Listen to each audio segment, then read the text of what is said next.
अशाच ताज्या व महत्त्वाच्या घडामोडी जाणून घेण्यासाठी आमच्या नाशिक प्लस न्यूज चॅनलला सबस्क्राईब करा व बेल आयकॉनला.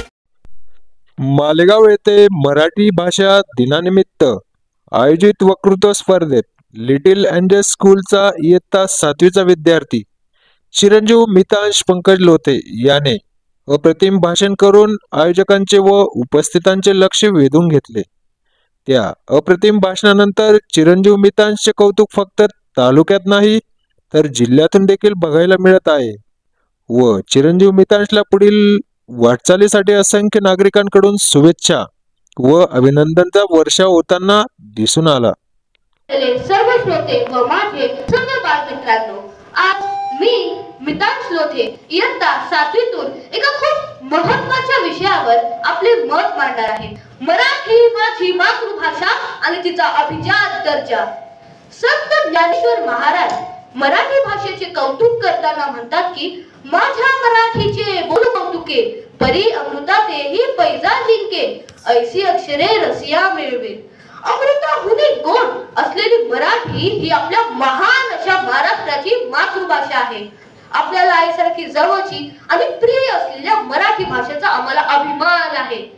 मराठी भाषेला साहित्याचा खूप मोठा वारसा आहे.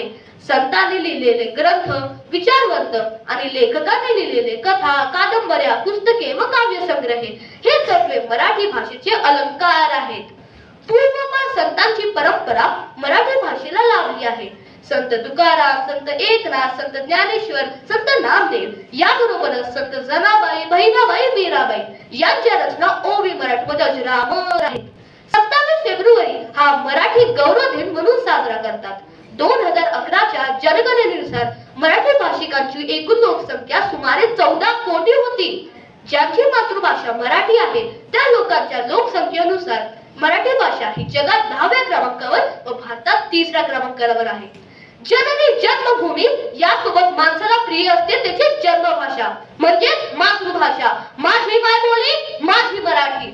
मराठी भाषा फार पुरातन आहे. 9व्या शतकात लिहिलेला शिलालेख श्रावण वेळ गोडवा हा मराठीत होता. छत्रपती शिवाजी महाराजांनी मराठी साम्राज्याची मुहूर्तमेढ रोवली. स्वराज्याच्या राज्यभाषा म्हणून मराठीची निवड केली. मराठी भाषेने आपल्या मातेकडून म्हणजेच संस्कृत भाषेकडून विपुल वैभव घेतले. आज मला माझ्या मातृभाषेवर खूप अभिमान आहे. आज माझी मातृभाषा खूप विकसित झालेली आहे. आपल्याला आपल्या मातृभाषेवर गर्व असायला हवा. इतर प्रादेशिक किंवा परदेशी भाषेवर प्रभुत्व असणे हे नेहमी कौतुकास्पदच आहे. पण हे करताना आपण आपली मातृभाषा विसरायला नको. आपल्या मातृभाषेचा वापर करताना कसला संकोच किंवा कसली लाज. किमान 2300 वर्षापूर्वी संस्कृत भाषेसोबत मराठी भाषा ही पण अस्तित्वात आली. आज माझ्या मातृभाषेने विविध क्षेत्रामध्ये अतोनात प्रगती केलेली आहे. जगातल्या कानाकोपऱ्यापासून महाराष्ट्राच्या खेड्यांपर्यंत ही प्राचीन भाषा मोठ्या प्रमाणात बोलली जाते. अभिजात भाषा हा एक वैशिष्ट्यपूर्ण भाषेला भारत सरकारद्वारा दिला जाणारा एक दर्जा आहे. केंद्र सरकारने अभिजात भाषेचे निकष खालीलप्रमाणे ठरवलेले आहेत. भाषा प्राचीन व साहित्य श्रेष्ठ असावे. भाषेचे वय किमान 1.5 ते 2.5 हजार वर्ष असावे. भाषेला स्वतःचे स्वयंभूपण असावे आणि प्राचीन भाषा आणि त्याचा आधुनिक रूप याचा गाभा कायम असावा. आपण बघतो की वरील सर्व निकषांमध्ये मराठी भाषा बसते. म्हणून 3 ऑक्टोबर 2024 रोजी केंद्र सरकारने मराठी भाषेला अभिजात दर्जा द्यायचा निर्णय घेतला. अभिजात दर्जा मिळाल्यावर मराठी भाषेच्या श्रेष्ठतेवर राज्यमान्यतेची मोहर उमटवली गेली.